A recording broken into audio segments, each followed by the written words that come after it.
Welcome to Stories That Stick, a podcast series about the stories that shape us. And I think sometimes when you're not from the UK, but you're working in these white environments, even just having a different accent, people make an assumption that maybe you're not as intelligent as they are.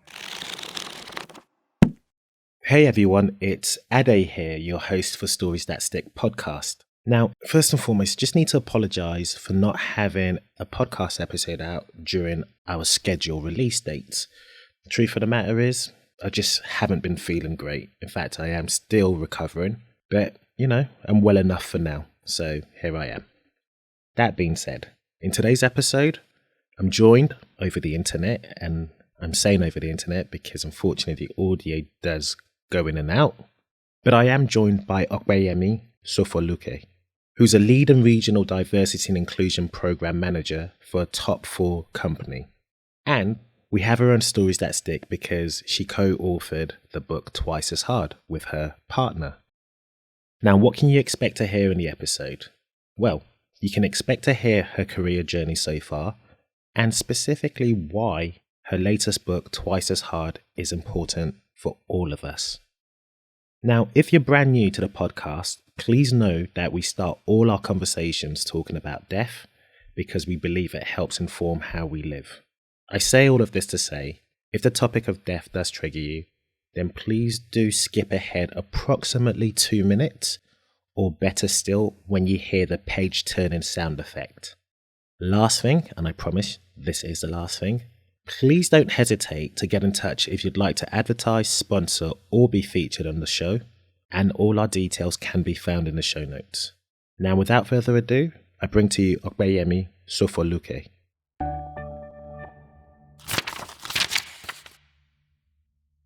Okay, Opeyemi. Hey. I love that name. Oh, thank you. And you say it so well. You say it better than me.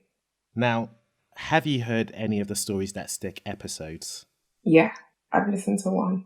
You have? Okay, then it won't come as a surprise, I hope, where the first question we talk about is death.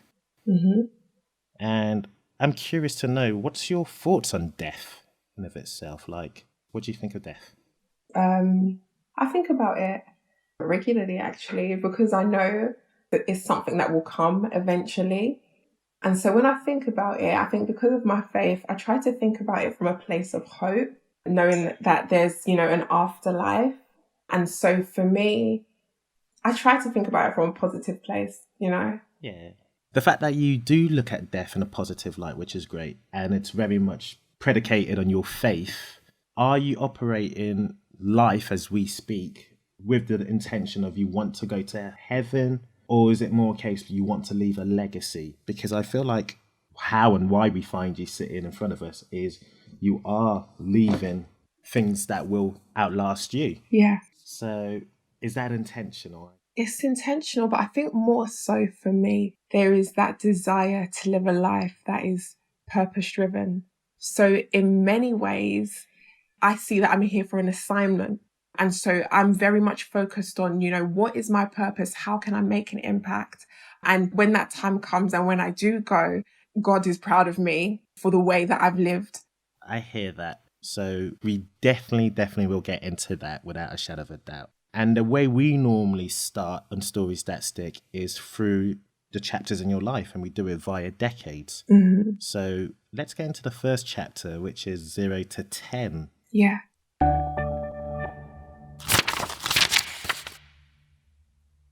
0 to 10. Opeyemi. Yes. Little Opeyemi. Talk to us. Paint some pictures. Where did you grow up? Who were you? What was going on in your life at the time? I grew up the middle child. So I've got 2 sisters. We grew up in South London.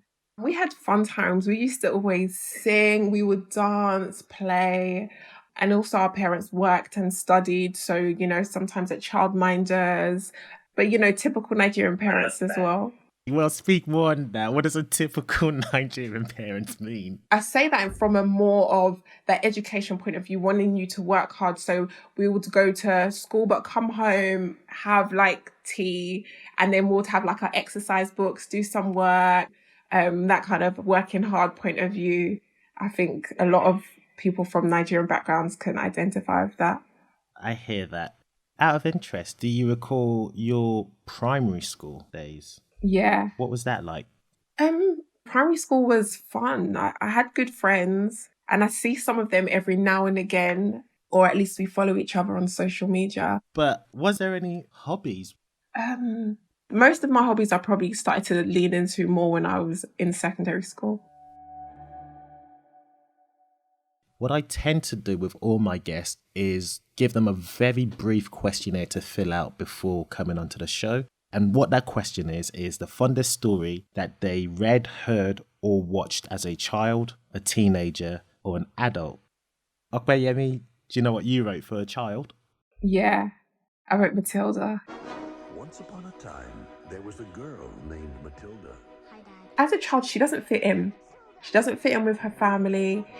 And then she goes to this new school where she finds friends. 2 times 7? 14. Or 13 times 379. 4,927. But then she has this horrible head teacher. But she still overcomes these challenges and she's able to use her superpowers to get rid of the head teacher. Stand tall, no matter how. What I really loved about the story, watching that as a child, Matilda. it felt like anything was possible. I love that. That really, I could see why that resonated with you, especially as a child. Yeah. So yeah, let's talk about you can do anything and wanting to do anything specifically within your next chapter. So shall we? Let's go for it.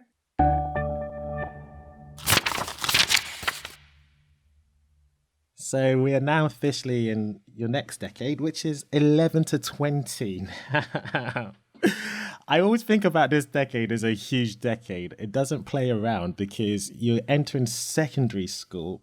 The world is now so much larger than your primary school. You're going through, the education system, which then spits you out to become a full-fledged, quote-unquote, adult that's meant to allegedly know exactly their path and how they serve society at large. It's a big decade. It's a big decade, for real. Okay, yeah, talk to me.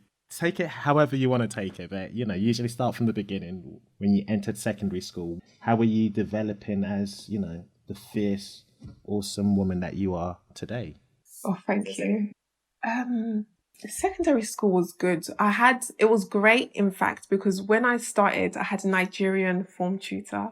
And so straight away, I almost felt that there was someone there who I could relate to and who could relate to me, and also someone who had my best interest at heart.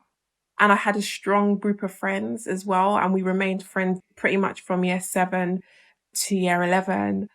And so I think year 7, 8, 9, honestly, I don't really remember too much of it. I feel like, those are kind of just those years that you get through, but it really starts to pick up. Yeah. For sure, because I think towards the end of year 9 is what GCSEs, and they start telling you have to start thinking about career, right? And the subjects that go with the career path you hope to go down. Yeah. Were you thinking about career? I was thinking about career. I remember I must have been in year 10, I think. And in our maths class, we had these 2 traders come in from a small investment bank. I actually don't even remember the name of the bank, but they shared about their experiences and the fact that they work in the city and why maths is so important, and the fact that they make a lot of money. And I remember sitting in that class thinking, I'm going to work in that industry. Like when I finish and when I start working, that's what I'm going to do. And I still am in touch with my form tutor, the Nigerian teacher, till this day. And so I say to him, even today, it's so important to get people from industry in front of students. So I was thinking about careers. I was thinking about what I wanted to do at that age. I love that. And were you always quite academic? In some ways, I guess I would say yes. I've always wanted to do well. When I was predicted my GCSE grades, my predictions weren't great. Just out of curiosity, do you recall what were they? Oh, okay. I would say they weren't A stars and A's. That's how I'll put it. So they weren't A stars and A's, or even many B's, to be honest. They weren't great. And so one thing I said to myself, and that's why I'm one of those people, I really do believe there is power in the tongue. I said to myself, right, there are 7 days in the week. And if I like study hard enough, I can get at least 7 A stars or A's. And so when it came to results time, I remember opening the envelope and then seeing 5 A stars, 2 A's, and 3 B's. And I said, oh my gosh, like the 7 A stars or A's that I said I wanted to get, I got. So I recognize that I'm not the smartest. I'm definitely not, but I'm someone that has to apply myself to get the results I'm looking for. Yeah, I hear you. But it's actually really funny then. So this application, especially the fact that your book is called Twice as Hard, was that a conversation that you ever had with those who were your seniors, your elders? Did they ever utter this rhetoric that one must work twice as hard? Yeah, absolutely. And I saw it. I saw it from my parents. I heard the challenges they faced at work, the discrimination they faced at work. To you, your parents are these people that, you know, or to me, my parents are these people that I look up to. And just hearing that some of the conversations or the scenarios or situations that would happen at work, and hear that other people don't see them in that way, maybe because they have a stronger accent or a different accent to them. And I think sometimes when you're not from the UK, but you're working in these white environments, even just having a different accent, people make an assumption that maybe you're not as intelligent as they are. So yeah, I was very aware of working twice as hard. I hear that. So far in the story, we're at your GCSEs, you smashing it. So the next steps would go into college, A-level, then uni. What were you thinking then? Were you still on path to become this trader? Okay. College and doing my A-levels was a wake-up call. I picked economics, maths, sociology, and politics. My AS level results were a shock to my system, I would say. So politics and sociology were fine. I got 2 B's and I was like, okay, I can improve on that. Economics and maths was challenging. I got 2 D's and I'd never seen D's in my life. And I was like, wow, so this is how it feels. Do you know what I'm picking up as well, Opeyemi? Sorry to interject. No, that's okay. But the fact that grades matter to you. Mm-hmm. Why do they matter to you? I think because I set a standard for myself. And so I wanted to perform. I wanted to meet that. But it was surprising for me when I came home and I said to my mum and dad, I was like, Dad, this is what I got. And he just said, you know, don't worry, you'll just try again. And so I realized that I was putting more pressure on myself. So yeah. Fair enough. Okay, so you were finding it difficult, but I guess I want to fast forward if I possibly can, of course, before we do get into the 3rd chapter and specifically how we find you becoming an author, in truth, because so far I'm not hearing anything to do with literature at all. I'm hearing everything to do with finance and money, but literature. That's funny. In fact, English was actually my favorite subject. So the 2 A stars that I got, well, I got 5 A stars, but the 2 of them were English language and English lit. Yeah, so it's funny that I don't talk about it, but it's something that I really enjoyed. Did you used to write then? Like stories and whatnot?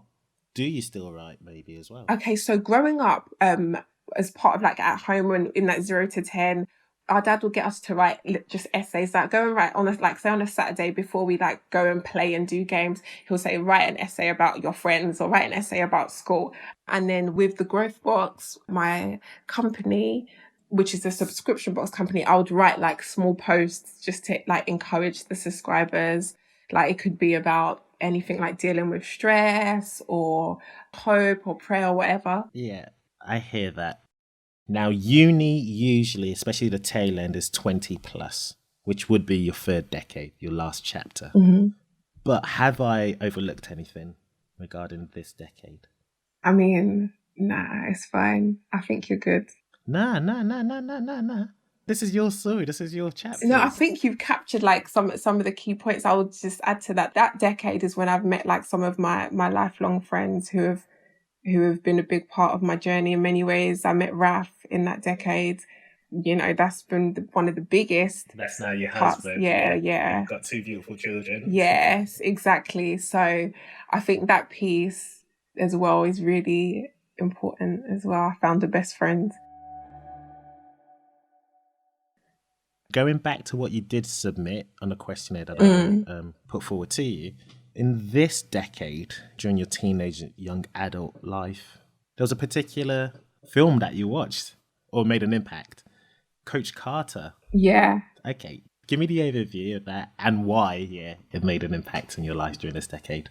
You know, I loved Coach Carter. And when you look at that story, you see a man who comes into a situation where, like, the school is failing. Good afternoon, young men. Are you some preacher, man? 'Cause God, The students aren't at their best. They're not performing in the way that they could. But still, in the midst of all that mess, he sees potential. teachers ain't supposed to touch students. I'm not a teacher. I'm the new basketball coach. And even when he tries to strengthen that potential, when he tries to like push his students to their best, others who should be in support of what he's doing are actually trying to block it, but he continues. And again, you start to see the fruits of his hard work. I love those stories where you're like, they've gone through the rough stage and then they turn their life around and they're hopeful and, you know, it's great, right? And so I remember watching that and that really resonated with me, like growing up, just seeing like somebody come into something that's a bad situation and turn it around. I hear that. That being said, let's talk about purpose. Let's talk about what you believe. Not even what you believe, because you certainly are doing it. And this, I assume, all happens in your next decade, which isn't your final chapter, but for the sake of stories that stick, we normally say 20 plus. So let's get into it, shall we? Let's do it.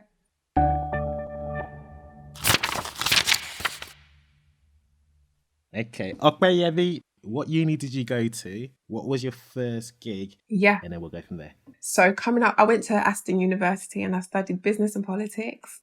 At uni, I was very, very aware of how difficult the job market was. And so as early as my first year, I did an internship at Goldman Sachs. My second year, I did an internship at JP Morgan. And after that internship, I was offered a job. So I went into my final year with that job. And so when I came out of uni, started my career at JP Morgan as a trade management analyst, working on the equities and equity derivative group desk. I ain't gonna lie. I think I, like most listeners, will probably be like, huh? What does that even Don't worry, mean? not just you, me too, because am I doing that today? No.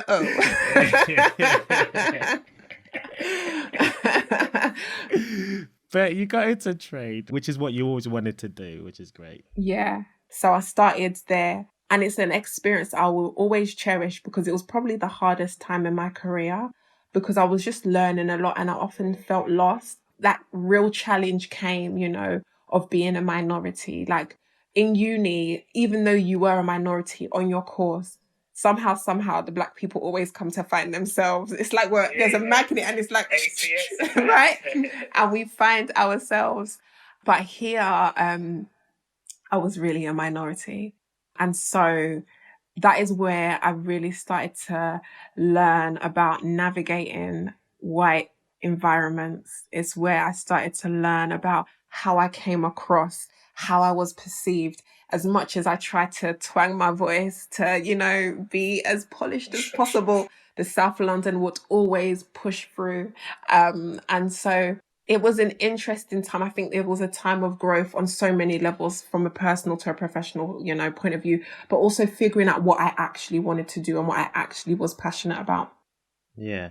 And what was that? Because you don't do that now, right? You don't do what you first got into professionally. Yeah. So I'm very passionate about people. I'm passionate about empowering people. I'm passionate about fairness. And so outside of my day-to-day, I was involved in what we call business resource groups. So the Black community, the women's community, and so on and so forth. And then an opportunity came up in the technology for social good, diversity and inclusion team. And so I applied and I had the interviews and I was successful. And then that's where my journey into like social good and D&I eventually began. Nice, amazing. And please give us the accolades. You are now officially, what is your title as we speak? Lead Regional Diversity and Inclusion Program Manager across international, so covering APAC, EMEA and Latin America. Accolades. That's how you keep the Jaguar in the garage, yeah? And the mansion lights on. No. I'm very simple. My friends will tell you I'm very simple. Love it. I absolutely love it. And so we now know where you are and what you do as your 9 to 5. Yeah. But in and amongst that, like many Londoners and millennials, I'd say, you kind of have side hustles and you do multiple things. You have multiple revenue streams. One of them, and we've mentioned it already within this podcast, is the Growth Box. And another, which is very recent, as of June 2021, is becoming an author that curates the stories of Black professionals who are trying to navigate the white corporate world. Mm-hmm.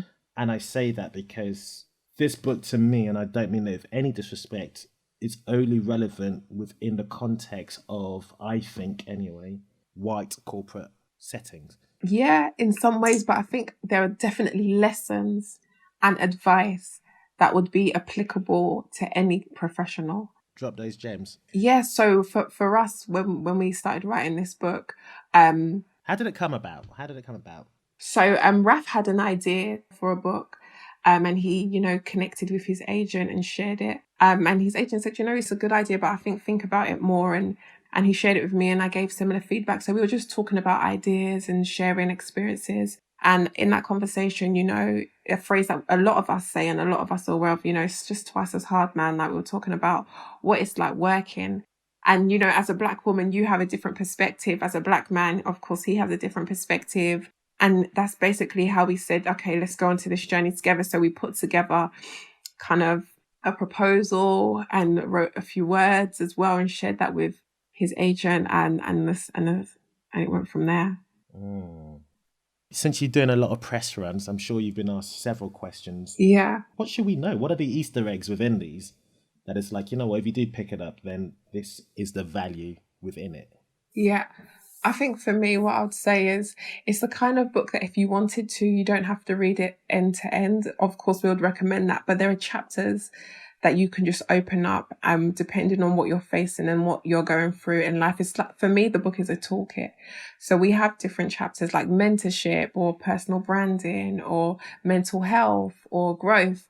So in as much as the stories cover to cover are so informative and inspirational, but also, you get that kind of real life experience from someone who's just like you in many ways. You can also jump around, I would say. And for me, I would say it is for anyone. Like I know you referenced like being in a white environment, but also being in a Black environment. And then of course, as a non-Black person, there's a lot to learn. And so, yeah, those are some of the key things. But I would say personally, it's a great read with great stories. I'm not being biased. Speaking of impact, which kind of lends us to the last submission that you put on the questionnaire, a convoy with your grandma. Yeah. Walk us through that. What was said? What happened? Yeah. So she was around in London, and I just remember her telling stories about what it was like studying in the UK and just facing racism. And I remember her telling, a specific story of having a teacher in like a cooking class where she gave my grandma an assignment. It was to cook this specific bird. This is the bird you need to find and cook for the class. And it was for an exam. And she said she went everywhere. I remember her telling the story that I think she was in Clapham South, and then she took the train and she got, a travel card. But she told me she went all over London looking for this bird. And then she goes back to her class and she says to her teacher, I'm really sorry. I've tried so hard. I've looked everywhere, but I could not find this type of bird. And of course, back then we didn't have Google. And the teacher says, yes, I know you couldn't find the bird. She's like, okay, sorry. She said, I made it up. And that was it. And so she wasn't able to be examined for that particular exam because she didn't have the birds to cook or whatever it was. And so it just helps me to see that you just have to keep working hard. It's about how can we be smart with it? How can we use resources or books even like twice as hard to navigate these environments where people may oppress or where people don't necessarily want the best for you or where people may favor others before you. And so, yeah, I found like her stories inspirational. She sounds amazing and such a powerful woman too. Grandmas are the best, aren't they? Yeah, they are.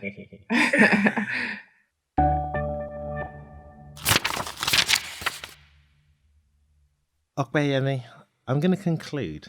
And the way I normally finish all my episodes, well, most of my guests anyway, is if you can gift one book to your loved ones and not your own book, obviously, what book would it be and why? I would probably say Purpose Driven Life by Rick Warren. Purpose Driven Life, did you say? Yeah, the way it's written, it's a 40-day book, but it's just about exploring your purpose. You know, what am I here for? And it's a reminder that you're important, that you have so much to offer, but it also encourages you to go on that discovery of what could that be. And I think that's something I would recommend. No, amazing. That sounds amazing. So, do you want to be found online? And if yes, how can we find you online? Yeah, so if you want to find me online, you can find me at opeyemi.sofoluke on Instagram, and then Opeyemi Solufuke on Twitter. Amazing. Well, guys, as always, I will put everything that has been discussed in the show notes, and we are also trying to be better, so your feedback is invaluable. But once again, take care and stay tuned for another episode. Awesome. Thank you very much. Thank you very much, Ade. It's been great. If you enjoyed today's episode, please do share it. And if you'd like to be featured on the podcast, please do get in touch.